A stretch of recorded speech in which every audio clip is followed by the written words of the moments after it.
dirilis oleh Litbang Kompas sesungguhnya tidak jauh berbeda dari survei-survei dari berbagai lembaga survei lainnya. Coba kalau kita lihat survei dari indikator politik. Ini 9 Januari tahun ini yang sebelum Litbang Kompas.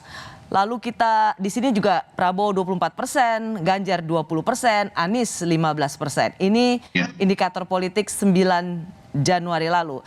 Lalu kalau kita menengok sebelumnya, survei sebelumnya, Oktober 2021 itu yang mengeluarkan adalah poll tracking. Itu Ganjar 18%, Prabowo 17%, Anies 10%. Bahkan kalau poll tracking di 25 Oktober, Ganjar 1% lebih tinggi daripada Prabowo. Kalau kita lihat sebelumnya juga SMRC, September 2021, Prabowo 18%, Ganjar 15%, Anies 11%. Jadi memang 3 nama ini di tahun ini selalu muncul sebagai yang teratas. Nah, pertanyaannya ini memang cerminan Pilpres 2024 nanti. Saya ke Mbak Huriah dulu. Ya, kalau saya melihatnya begini ya Mbak Ros ya, survei ini kan sebenarnya lebih berfungsi pada 2 hal ya. Pertama memang mengukur popularitas gitu ya, popularitas kandidat. Dan popularitas ini tergantung pada 2 hal menurut saya. Pertama, sejauh mana kandidat tersebut mampu melakukan eksposur dirinya ke publik gitu ya, atau sebaliknya sejauh mana eksposur media termasuk juga lembaga-lembaga survei gitu ya kepada kandidat tersebut. Nah, ketika kemudian nama-nama yang dimunculkan di dalam survei nama-namanya ya memang 3 nama ini gitu ya atau beberapa nama yang seringkali disebut gitu ya, akhirnya publik kemudian kan juga opininya mengarah kepada nama-nama tersebut gitu. Jadi saya melihatnya ke situ ya soal survei itu tadi. Nah, tapi kan ada hal lain bahwa memang survei itu kan mencatat apa yang menjadi top of mind-nya publik kan? Betul. Memang dia mencatat ya. Tetapi lagi-lagi balik begini, ketika kemudian survei menyebutkan beberapa nama gitu ya, dan ini kan biasanya memang umumnya berurutan gitu ya, itu juga bisa membentuk opini publik sebenarnya gitu. Akhirnya yang muncul di dalam top of mind masyarakat itu ya nama-nama yang muncul di dalam survei-survei. Saya beda pendapat. Silakan Bung Kodari. Jadi begini, kenapa nama-nama itu yang muncul? Kita harus kembali kepada prinsip dasar mengenai elektabilitas. Elektabilitas itu merupakan produk dari 2 variabel, yaitu pengenalan dan kesukaan. Pada hari ini figur dengan tingkat pengenalan tertinggi itu ada 3. 1 Prabowo ya, karena sudah maju 3 kali dan eksposurnya luar biasa, iklannya luar biasa.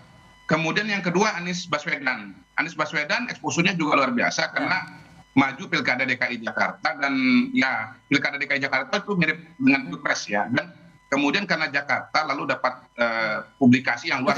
Di mananya Anda ingin menyanggah opini Huriah? Saya lanjut dikit. Yang ketiga itu sebetulnya Sandi Uno, tapi Sandi ini agak terkunci oleh Prabowo karena dia selama ini jadi wakil gitu. Nah, Ganjar itu agak pengecualian karena tingkat pengenalannya belum 95% seperti 3 nama yang lain ya. Tetapi tingkat kesukaannya tinggi sekali, sehingga dengan tingkat pengenalan sekitar 70%, elektabilitasnya menyaingi 2 kandidat yang tingkat pengenalannya sudah 90% ke atas begitu.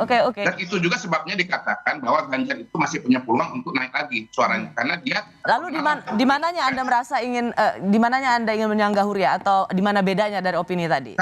Kalau Huriah kan mengatakan bahwa ini karena nama-nama diekspos terus oleh lembaga survei, oleh media. Tidak.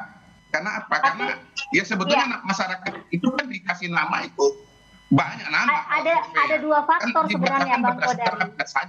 Berdasarkan saja. Ya, kita dengar dulu Mbak Huriah. Dalam banyak variasi pertanyaan begitu. Silakan Mbak Huriah. Iya Bang Kodari, kan tadi saya menyebut ada 2 faktor ya. Pertama memang sejauh mana si kandidat gitu ya mampu melakukan exposure dirinya kepada publik gitu ya. Itu satu hal gitu. Tetapi juga ada hal yang lain ketika kemudian media dan lembaga-lembaga survei misalnya rutin gitu ya atau selalu menyebut nama-nama kandidat tersebut gitu, dan ini juga otomatis kan mempengaruhi bagaimana opini publik gitu. Jadi bukan hanya satu faktor saja gitu ya, tetapi ada faktor lain. Kalau misalnya si kandidat tidak mampu melakukan exposure dirinya seperti yang misalnya dilakukan Anies Baswedan, Ganjar Pranowo gitu ya, akan sulit menurut saya nama itu muncul menjadi top of mind publik meskipun misalnya di dalam survei-survei nama itu selalu disebutkan gitu. Dan ini kita bisa melihat misalnya pada kasus kandidat-kandidat seperti Puan Maharani gitu ya, Bu Risma gitu, karena mereka kan tidak cukup besar gitu exposure-nya ke publik.